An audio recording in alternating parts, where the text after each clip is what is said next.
इंसान गरीब क्यों हो जाता है, ध्यान से सुनना, या गरीब जीवन भर गरीब क्यों रहता है, ध्यान से सुनना। एक ट्रायंगल बना है, हर इंसान अपना टाइम देता है पैसा कमाने के लिए। देखिए वहां पे टाइम है, यहां पे मनी है।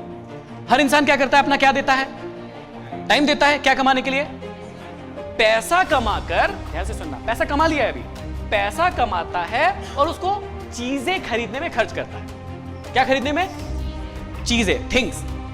कैसी चीजें, जिनमें और पैसा मांगेगी। वो ऐसी चीजें खरीदते हैं जो और चीजें और पैसा मांगेगी। फिर से एग्जांपल देता हूं, मैंने टाइम लगाया, पैसा कमाया, पैसा कमा के ना मैंने एक लग्जरी कार खरीदी, लग्जरी। अब लग्जरी कार मतलब 30 लाख की कार खरीदी मैंने। कितने की, अब 30 लाख, चाहे मैं अच्छा कमाता हूं लेकिन कैश लूंगा क्या, नहीं लूंगा, क्या करूंगा, लोन लूंगा, है या ना। कार ली, अब देखना, कार तो ले ली लेकिन लोन में आपका पैसा जा रहा है, मतलब ऐसी चीज खरीद ली जहां पर और एक्स्ट्रा पैसा जाएगा। अब महंगी कार ली है, उसका एवरेज ज्यादा होगा कि कम, जोर से बोलिए। फिर ब्याज तो भर रहे हैं आप, पेट्रोल ज्यादा लगेगा आपका, हाँ या ना। अच्छा, उसका इंश्योरेंस सस्ता हो जाएगा क्या, हर साल इंश्योरेंस महंगा होगा, वहां पैसा जाएगा। उसके बाद एक्सीडेंट होगा कि नहीं, एक्स्ट्रा पैसे जाएंगे, होगा कभी ना कभी तो होगा, डेंटिंग पेंटिंग कुछ करवाना पड़ेगा। तो एक गरीब मानसिकता का व्यक्ति कैसे सोचता है, ध्यान से देखिएगा। वो टाइम लगाता है पैसा कमाने के लिए, उस पैसे को थिंग्स मतलब चीजें खरीदने में लगा देता है। कैसी चीजें, जो और पैसा मांगेगी, और इसी प्रकार का व्यक्ति गरीब रह जाता है जीवन भर, वो कभी भी अमीर नहीं बन पाता। यदि आप अमीर बनना चाहते हो तो ध्यान से सुनना, अमीर व्यक्ति की सोच कैसी होती है।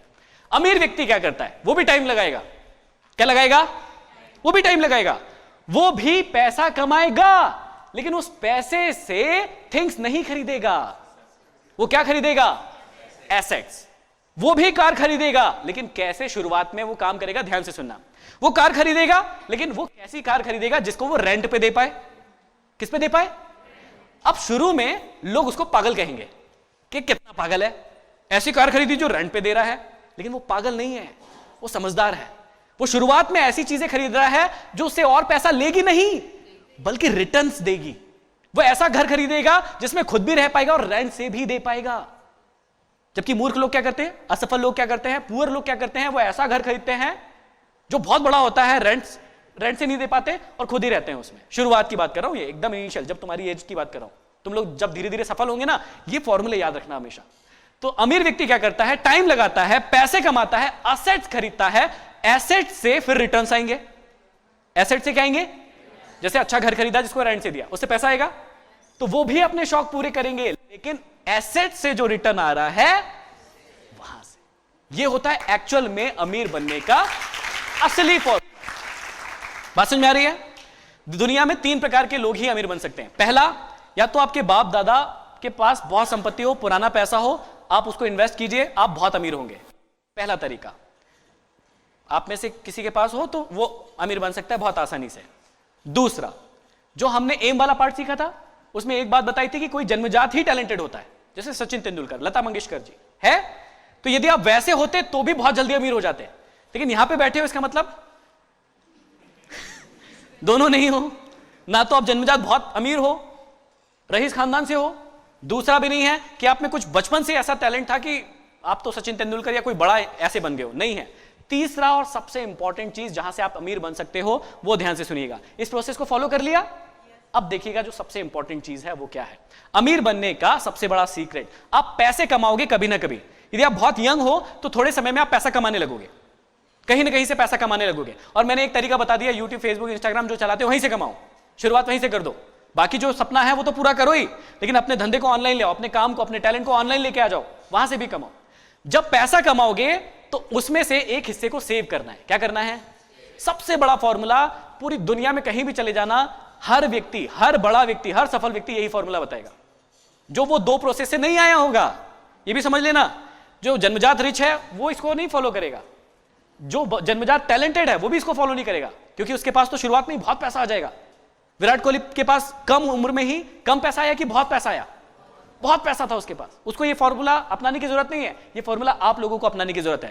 पैसा जब भी आप कमाएंगे तो उसका एक हिस्सा सेव करना है। कितना सेव करना है, ध्यान से सुनना। अपनी जो भी कमाई होगी उसका 10 to 20% हर महीने सेव करना है। सपोज कोई व्यक्ति यहां पे बहुत कम कमा रहा है, मतलब 10,000 रुपए महीना कमा रहा है, कितने रुपए? तो उसको लगता है कि यार मैं कम सेव कर सकता हूं, कोई दिक्कत नहीं है, तो आप क्या कीजिए 10% मतलब 1,000 रुपए उसमें से हटा दीजिए। आप मन में यह सोच लीजिए कि मैं कितने कमाता हूं, सिर्फ अर्न सेव। जो व्यक्ति 50,000 रुपए महीना कमाता है तो वो 10 की जगह बढ़ा दे, उसको 20% कर दे, कि वो सोचे कि मैं सिर्फ 40,000 ही कमाता हूं, 10,000 नहीं कराता हूं, कमाता हूं। अर्न सेव, सेविंग हो गई। सबसे इंपॉर्टेंट पार्ट तीसरा, इन्वेस्ट। इन्वेस्ट सही जगह पर। कौन कौन सी जगह हो सकती है? आजकल बहुत सारी जगह हैं जहां से आपको अच्छे रिटर्न्स मिलेंगे। अर्न, जितना भी अर्न करते हैं उसका 10 to 20% सेव, उस 10 to 20% को ऐसी जगह पर लगाना है जहां पर आपको, सबसे इंपॉर्टेंट बात बोलने वाला हूं, जहां पर आपको 15 to 20% रिटर्न मिलेंगे फ्यूचर में। फ्यूचर में, अभी नहीं, हैंड टू हैंड नहीं, फ्यूचर में 15 से 20% रिटर्न मिलेंगे। फिर से एक बार दोहरा रहा हूं, बहुत सारे बच्चे हैं, अभी एकदम फालतू की बातें लग रही होगी ये, लेकिन मैं बता रहा हूं कि ये बात आपकी पूरी लाइफ को चेंज करके रख देंगे। अभी अगली जो स्लाइड आने वाली है उसमें समझ में आएगा आपको। अर्न, पैसा कमाओ, जितना भी कमा रहे हो, ज्यादा कम कोई दिक्कत नहीं है, उसका 10 to 20% सेव, उस सेविंग को इन्वेस्ट करो ऐसी जगह पर जहां पे आपको 15 से 20% का रिटर्न मिलेगा। कहां से मिल सकता है? मैं ऑप्शन दे सकता हूं, शेयर मार्केट, एसआईपी बनवा सकते हैं उसकी, म्यूचुअल फंड्स की, बहुत इजी होता है, आसान होता है। कई लोग इसको सट्टा बोलते हैं, एक्चुअल में है लेकिन लॉन्ग टर्म में नहीं है। लॉन्ग टर्म में ऑलवेज ये आपको फायदा देगा ही जब आप बड़ा गेम खेलोगे, क्योंकि आप लोगों की एज बहुत कम है, खेल सकते हो। कैसे खेलेंगे समझाता हूं। तो इस पैसे को ऐसी जगह पर इन्वेस्ट करना है जहां से आपको अच्छा रिटर्न मिले। अब देखिएगा ध्यान से क्या ट्रिक होती है। एक्चुअल में ये स्लाइड आपको दिख नहीं रही होगी ठीक से, नहीं दिख रही ना, क्योंकि हमने सोचा था और बड़ा दिखेगा, कोई बात नहीं। मैंने यहां पर क्या लिखा है मैं आपको बता देता हूं, ठीक है। यदि आप 1500 रुपए, किसी की एज 20 साल है, कितने लोगों की एज 20 साल है, हाथ ऊंचा कीजिए, ठीक है, काफी लोगों की, बढ़िया बढ़िया। तो सपोज ये भैया 20 साल के हैं और ये 1500 रुपए इसी महीने से इन्वेस्ट करना चालू करते हैं, एसआईपी बनवा लेते हैं, म्यूचुअल फंड। समझ में आ गया? म्यूचुअल फंड मतलब शेयर मार्केट। घर पे जाके स्टडी कर लीजिएगा क्या चीज होती है। ये एक तरीका बता रहा हूं, और भी तरीके हो सकते हैं। आप संपत्ति खरीद, मतलब एसेट्स के नाम पे और भी चीजें खरीद सकते हैं, प्लॉट हो सकता है, गोल्ड हो सकता है, शेयर मार्केट में इन्वेस्ट कर सकते हैं, कहीं भी कर सकते हैं।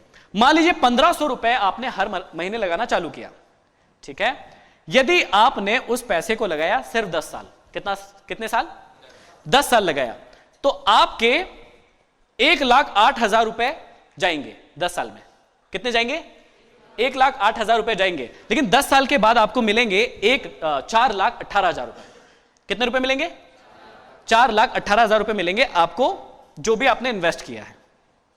अब इसको पूरा बढ़ा देते हैं। अभी ये 30 साल के हो गए, लेकिन इन्होंने सोचा कि 30 साल में मेरे को इतने पैसे की जरूरत नहीं है, मैं 1500 रुपए कंटिन्यू रखता हूं। इन्होंने 10 साल और इन्वेस्ट किया उसको, सेम हर महीने 1500 रुपए। 10 साल में इनके जाएंगे, सॉरी 20 साल में इनके जाएंगे 3,60,000 रुपए। कितने जाएंगे? इनकी जेब से जाएंगे 3,60,000। कितने साल में? 20 साल में 3,60,000 कोई बड़ी बात नहीं है, लेकिन इनको उस टाइम मिलेंगे 27 लाख, कितना लिखा है? 22,74,000 रुपए। गया कितना जेब से? 3,60,000 गया, लेकिन मिला कितना? 22,74,000 रुपए। लेकिन जादू देखिएगा, इन्होंने जब 40 साल के हो गए तो इन्होंने कहा नहीं, मेरे को पैसे की जरूरत नहीं, 1500 रुपए मेरे लिए क्या लगता है, मैं नहीं निकाल रहा। इन्होंने कहा कि मैं और 10 साल इन्वेस्ट करता हूं, मेरे को नहीं निकालना पैसा। तो ये हो गए 50 साल के। 50 साल में इनका पैसा लगा 5,40,000 रुपए मात्र। 30 साल में कितना पैसा लगा? 5,40,000। कोई बड़ी बात नहीं है, हर महीने 1500 दिए। लेकिन जब ये 50 साल के हो जाएंगे उस समय इनको मिलेंगे उस इन्वेस्टमेंट के हिसाब से 1,05,00,000 रुपए। ये 5,000 है, सॉरी, 1,05,000 रुपए। कितना इन्वेस्टमेंट हुआ? मात्र 5,40,000 का। लेकिन उस समय इनको कितना मिलेगा? 1,04,000, 4 से 5,000। और ये तब माना है जब आपको रिटर्न मिलेगा 15% का, क्योंकि इतनी लंबी है तो हो सकता है 18% भी मिल जाए, 20% भी मिल जाए, और वो आपके लिए बहुत प्रॉफिटेबल होगा। ये ही एकमात्र ऐसा तरीका है जिससे आप अपने रिटायरमेंट को अभी से प्लान कर सकते हैं।